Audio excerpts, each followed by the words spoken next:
तो भगवान सर्वशक्तिशाली है, हाँ। तो उसको दिखाने के लिए जगरातों में 200-200 वॉट की बल्ब की लाइट की क्यों जला देते हो? ये हैलोजन लगा देते हो इतनी बड़ी बड़ी, इतनी इलेक्ट्रिसिटी वेस्ट करते हो। इससे बढ़िया तो किसी गरीब के घर में जलती ना। ये ऐसे कैसे भगवान है जिनके जगराते के लिए चिल्लाओगे चीखोगे दुनिया भर की हालत खराब कर देते हो? क्या तुम्हारे भगवान ऐसे कहते हैं मुझे मूर्तियों में सजा दो और मेरे को इतना पैसा लगा दो, फिर मुझे चमकाने के लिए 1000-1000 वॉट की बल्ब लगा दो? आप समझ रहे हो मैं आपको क्यों बताना चाह रही हूँ? अंधविश्वास। अगर आज हमें कोई कह दे ना कि तेरे संग ये हो जाएगा, तू ऐसा मत कर, आपको डोरा पहना देते हैं, तेरी मृत्यु हो जाएगी 6 महीने में, उतारना मत। धर्म के नाम पे हम डर जाते हैं, ऐसा नहीं करना है। क्यों? देखिए ये सारे ग्रह क्या करते हैं, एक दूसरे से एनर्जी ट्रांसफर कर रहे हैं। अर्थ किसी से लेता है, बृहस्पति कुछ ले रहा है, सब एनर्जी बैलेंस पे चल रहे हैं और घूम रहे हैं। पता है जैसा हम चिंतन करते हैं ना बैड थॉट्स, तो ग्रहों की वाइब्रेशंस बैड थॉट के अकॉर्डिंग उस व्यक्ति के पीछे लग जाती है। आप श्रेष्ठ चिंतन करो ना तो बैड वाइब्रेशंस आएंगी ही नहीं। खत्म शनि की 7.5 सेकंड में। पॉजिटिव सोचो, चुटकियों में गायब होगा। ठीक है, आगे देखिए। अब आप एक बात बताइए, ये तो तरीका समझ में आ गया आपको? अवचेतन में विद्युत पहुंचाओ, विचारों को या तो सुधार लो, ना सुधरे तो कोशिश भी करो, साथ में गायत्री मंत्र का जाप करते रहो, इससे वाइब्रेशन निकलेगी, आपका व्यवस्था अवचेतन आपको कंट्रोल में आ जाएगा। खत्म। दूसरी चीज, ये जितने भी कार्य हैं ना, आप कूड़ा फेंक देते हो, मुस्कुराने से क्या होता है, ब्लू वाइब्रेशंस बनती है। दान देने से क्या होता है, जब भी दान दिलाते हैं जब आपके घर में आयुक्त होता है, ताकि एक नेगेटिविटी फोर्स जाए, आपका अवचेतन खुश होता है कि हमने अच्छा काम किया। आप दो तो आपकी बैड हो जाएंगी। एक आप किसी को, जैसे मान लो किसी गरीब व्यक्ति को आपने 10 रुपये की खाना खिला दिया, खुशी होती है, अच्छा काम किया तो अच्छा विचार निकला, तो नेचुरली जाएगा कि नहीं जाएगा? बेकार कलर ब्लू आएगा। इसलिए कहते हैं दान दो। प्रत्येक धर्म में दान के लिए बोला है। अपने आप को मोटिवेट कर सकते हो क्योंकि आप ही अपनी कमी समझ सकते हो। दूसरा, मुस्कुराते रहो। देखो आप अपने बुजुर्गों की सेवा करोगे, मैं ऐसा नहीं कहती कि आप अंधभक्त हो जाओ, लेकिन उनका हमारे भैया हैं ARG में काम करते हैं, उनके एक सर हैं, वो पता है क्या कहते हैं, भाई रवि पता है मैं क्या करता हूँ, मेरे मम्मी पापा है ना, बहुत मैं रेस्पेक्ट करता हूँ, लेकिन उनका कहना एक भी नहीं मानता। वो कहते हैं बेटा, मैंने कहा बाबूजी प्लॉट लेना है, नहीं प्लॉट नहीं लेगा, और मैंने चुपके से ले लिया क्योंकि मैं तो बड़ा हो गया। बहुत बड़े हैं वो, अभी खुद वो भी 60 साल के ही हैं। कहते हैं मैंने तो ले लिया क्योंकि मुझे पता था ऐसी लोकेशन मिलेगी नहीं। फिर 1-1.5 साल बाद बाबूजी बोले अरे यार वो प्लॉट ले लेता तो बढ़िया रहता, क्योंकि तो बुजुर्ग हो गए ना। तो बोले बाबूजी वो तो ले लेंगे, अब मिल जाएगा, हाँ उसी रेट में, हाँ दिखा दिया, समझ गया, ना दुख दिया और विवेक से काम किया। अब यूँ नहीं कि तुम ऐसी चालाकी से काम करो, चालाकियाँ नहीं करनी है। माँ बाप वो बुजुर्ग थे इसलिए कर रहे थे। लास्ट फाइनल, आप अपनी बैड हैबिट्स हटाओगे, प्रण लो आज से मैं गंदी आदत छोड़ूंगा। वाइट धीरे धीरे येलो में कन्वर्ट होगा, फिर ब्लू बन जाएगा। ब्लू प्रकाश इस अंतरिक्ष के ऊर्जा से आपको जोड़ देगा, जैसे भगवान कहते हैं।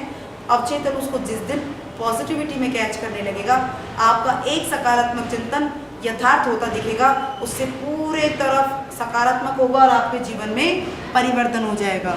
लास्ट, मैं ये जितना भी आपने प्रेजेंटेशन देखा, मैं अदर्स बुक भी पढ़ती हूँ, सारे बाइबल भी पढ़ती हूँ, कुरान भी पढ़ती हूँ, सबकी बुक्स पढ़ती हूँ, लेटेस्ट राइटर्स की भी पढ़ती हूँ, लेकिन मैंने स्टार्टिंग इनके से पढ़ी। सारा जितना भी मैंने मटेरियल पहले तो इनका पढ़ा, जितनी भी बात है, पंडित श्री राम शर्मा आचार्य जी, गायत्री परिवार के संस्थापक, मैंने इनका पूरा वांग में खंगाला, फिर भी मैं सेटिस्फाई नहीं हुई। हो सकता है कि हम इन्हें प्यार करते हैं इसलिए सारे साहित्य पढ़े, सब यही बात कह रहे थे, समझ रहे हैं। इनके साहित्यों में से मैंने लिया, ये कहते हैं मैं व्यक्ति नहीं विचार हूँ, मेरी मूर्ति रखेगा तो हो सकता है तेरी बेइज्जती हो जाए। अगर सोचो मैं इनकी तस्वीर रख देती और मैं आरतियाँ कर रही होती और आप सबसे आरतियाँ कराती, तो तुम क्या इतने घंटे आरती कर सकते थे? कर सकते थे क्या आरती? देखो प्यार जो करता है उनकी नहीं कह रही मैं, जो इनको मानता ही नहीं है, जानता ही नहीं है, वो आरती कर सकता है कि 1.5 घंटे? यही कहते थे बेटा तू मेरी आरती कराएगा ना तो तेरी बेइज्जती होगी, मेरे विचारों को बता।